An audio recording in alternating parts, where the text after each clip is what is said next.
Oh boy, is there a lot to digest in this film. There's so much to discuss, but I'm going to try and keep it as vague as possible. Maybe do a separate video talking about all the different major plot points in this film. But for now, this one's going to be spoiler free. And trust me when I say you're going to want to know as little as possible going into this film. So let's whip straight into it, and welcome to Richard Reviews Spider-Man No Way Home.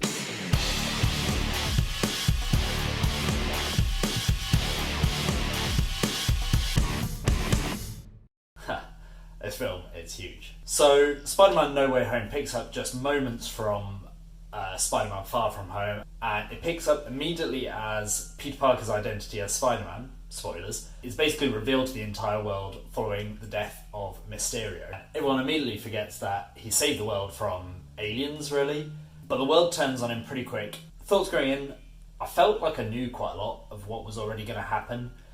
If I were you, and you've not seen any of the trailers, well done. I would try to avoid everything you can about this film, really. Having said that, I am going to talk about stuff that appears in the trailers because I think that's kind of fair game. But it really does seem like it's been impossible to avoid any talk of this film. Everything on YouTube has a thumbnail which gives something away. Don't search Spider-Man on YouTube until you've seen this film. Now, I will say that some things play out differently to how they're shown in the trailers a little bit. But one thing that the trailers do give away is the return of some of the villains from the previous Sam Raimi and Mark Webb films. As usual, this would have been an absolutely stunning reveal to have that shown to you first time in the theatre. I think in the past, Sony, who have had control over the Spider-Man films, have usually revealed a little bit too much, and I say this definitely walks a line. Having said that, there are still some absolutely massive reveals. And if you've seen the trailers, I certainly don't think you're going to come out of the film thinking, I knew exactly how that was all going to play out. I know that the viewing I was in, the audience was cheering and clapping at various points in the film, and I know for a fact that I just had a massive smile on my face. If you're at all invested in, I suppose, the wider MCU and all the shows that connect in, and just love all the old Spider-Man films as well, there's going to be a lot for you to enjoy here. Now, this being a Marvel Spider-Man film, you get all the usual pros and cons that go with that. For one thing, it's actually really funny, particularly in the first third.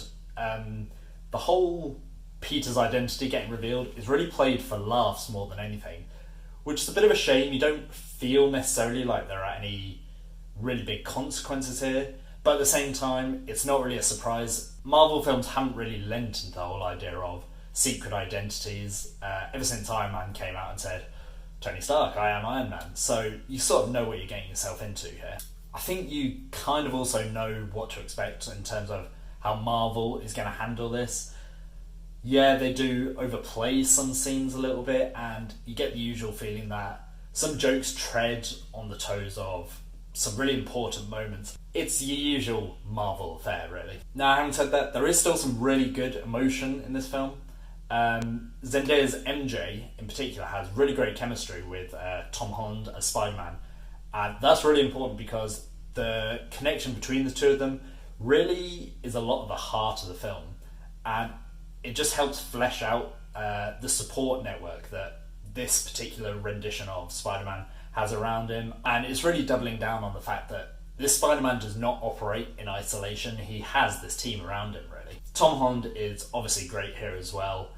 I think he really makes a play for, being one of my favourite Spider-Man actors. He's got the earnest good-naturedness of Tobey Maguire from the Sam Raimi films, and he's got the sort of quip, funny, lighter side of Andrew Garfield. Tom Holland also really gets to flex some of his emotional acting side in some of the darker moments in this film, and he just continues to sell these really well. I'm basically Team Tom Holland. Love the guy. The side of Spider-Man that you're getting to see in this film is one where he's really struggling with the idea that, it's with great power comes great responsibility. Spider-Man discovers that all these villains that have made their way into his world are basically going to die if they get sent back to their various universes through their battles with Spider-Man. That puts him at odds with Doctor Strange in this film, who obviously is just thinking of, it's the multiverse, we're going to send them back where they came from, and it's not our responsibility. But you have the good-natured side of Peter Parker saying, no, is that really the right thing to do? And it continues to just humanise Spider-Man as one of those really caring superheroes. He's thinking all about the little guy, as they've said a couple of times in these films. This whole argument, I suppose, between him and Doctor Strange definitely leads to one of the more exciting action pieces in the film. You've seen it a little bit in the trailers. It's where Doctor Strange and Spider-Man are chasing through the mirror dimension.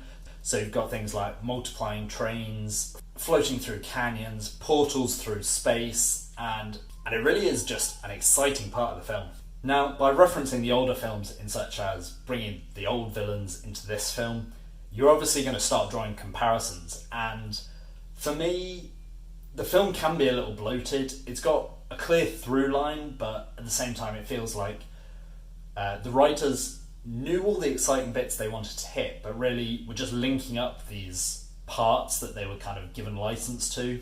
For me, the most obvious sign of this bloating is just the fact there probably are too many villains. The bad guys, particularly from Mark Webb's Amazing Spider-Man films, just weren't really that interesting in the first place. You got the Lizard from the first Amazing Spider-Man film, who's basically a non-event in this film, and Jamie Foxx coming back as Electro. Now, he does look like he's having a bit more fun in this film, but he still doesn't really have too much to do.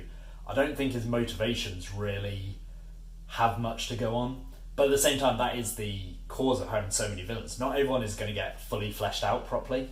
I thought Doc Ock from Spider-Man 2 did suffer a little bit because he was so well characterised in Spider-Man 2, but here he doesn't necessarily have that room to breathe.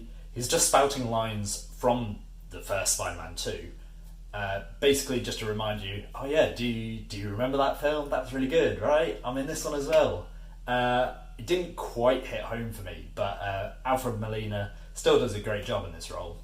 Willem Dafoe, on the other hand, slips completely back into his role as Green Goblin from the first Sam Raimi Spider-Man film, and I thought he was fantastic here. I really felt like the story did right by him. Same as the other villains, his motivations are maybe pretty light, but you get to see that unhinged duality, and a lot of it is really what makes Green Goblin such a terrifying villain. I think the film really could have benefited from taking this idea of bringing back old villains, but it didn't necessarily need to bring back all of them. I would have been happy with maybe just some of the main players like Green Goblin, Dr. Octopus. It sounds ridiculous when you say it out loud. And trimmed some of the fat that was Lizard and Sandman. Maybe those two. Electro is fine here. I think he makes for some exciting action pieces. And Jamie Foxx looks like he's having fun, but those other two definitely do that. So this is definitely not a perfect movie by any stretch.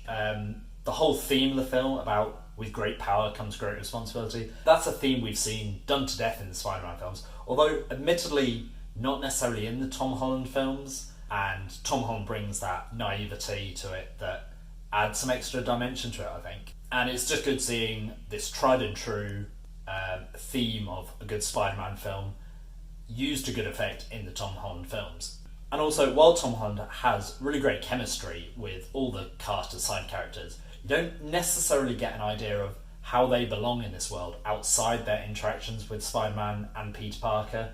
And as I've mentioned a lot, there are a lot of moving parts. It's not quite as focused as something like Spider-Man 2, which I think for me still stands up as probably one of the best live-action Spider-Man films.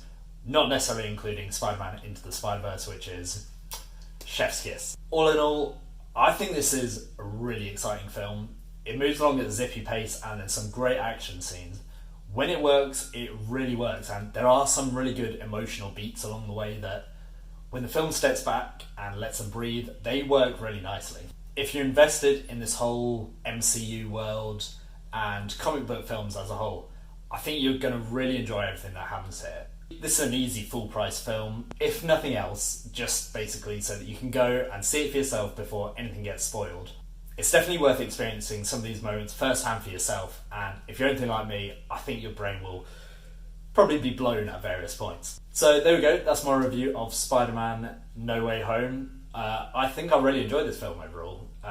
It definitely moves things forwards in the MCU and kind of resets a lot of things as well. I don't want to give anything away about the ending, But it is exciting to think where they could take this next and what the ending means going forwards for Spider-Man. What's your favourite Spider-Man film? Let me know and catch you in the next one.